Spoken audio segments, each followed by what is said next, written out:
Okay, guys, it's James here from Hoxton Therapy. Today we've got Diane Stevens, and she's a therapist. Diane's going to be talking about COVID-19 and surrounding issues regarding our mental health. So, Diane, what can you tell us about COVID-19 and how it's affecting us? Well, James, I suppose it's affecting everybody in different ways.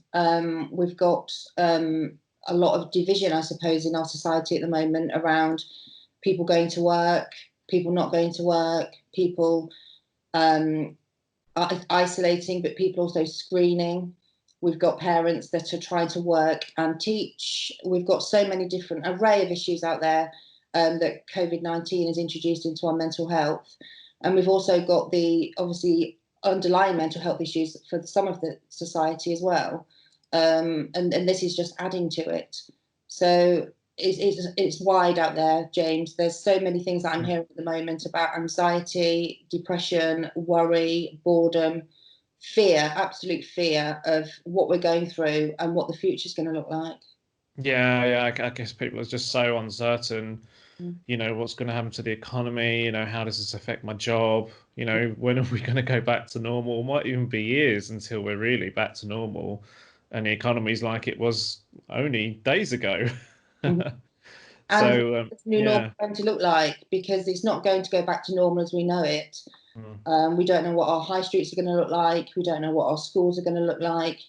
We don't know, how it's going to affect our social relationships, because are people going to have that trust back that we always had with our friends? It was quite easy to walk into a room, touch somebody, give them a hug, and there's going to be so mistrust of people for some time. Even if we come out of lockdown anytime soon, there's still a lot of people that are going to have mistrust about whether other people are taking the hygiene seriously, whether they're taking care of us in our workplace, whether they're taking care of us in the dentist, the doctor's surgeries.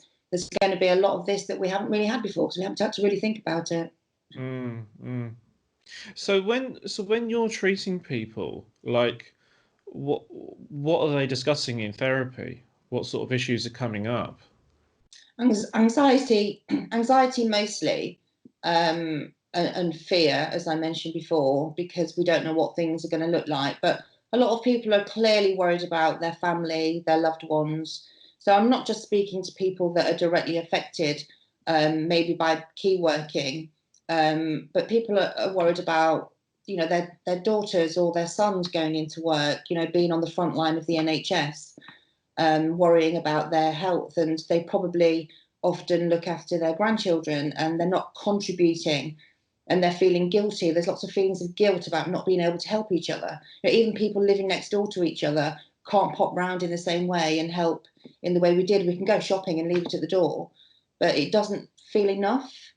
So I think a lot of us are feeling quite helpless, as well as the deep mental health issues. There's lots of just surface stuff that we've not had to experience before.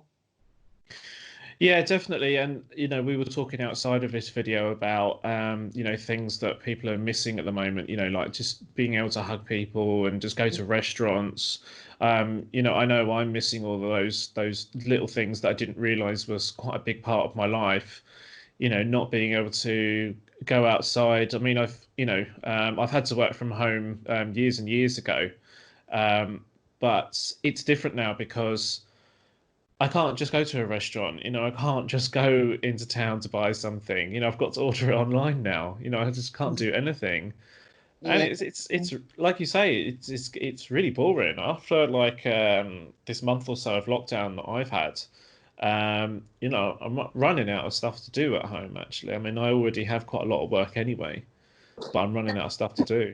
I suppose that's another example of the divide, James, because you're feeling bored and running out of things to do, where we might have a family that parents are, or one of the parents is still working full time and trying to homeschool the children, maybe haven't got the skills to homeschool the children, so that's a worry. Doing things that they perhaps wouldn't normally have to do, like domestic chores that maybe they had help with before, but they can't let people into the house, so they perhaps don't have their cleaners or their nannies or their gardeners. So yeah, there's one extreme to the other. Okay, Diane. So, what are you doing at the moment in regards to helping people with their mental health? So in terms of being a therapist, therapists are still working out there. We're doing it very differently, although some therapists are online therapists anyway. But therapists have changed their business so that they're now doing online sessions. So that can be Skype or Zoom or telephone. So people that do need the mental health support, there is people out there still offering sessions. So if you do feel you need counselling, and some people have put it on hold, thinking we'll do all this when the lockdown's over. If you do need it, there are people out there that can help you. Some therapists have turned their hand to helping local charities, and they're offering free services for the NHS and other key workers.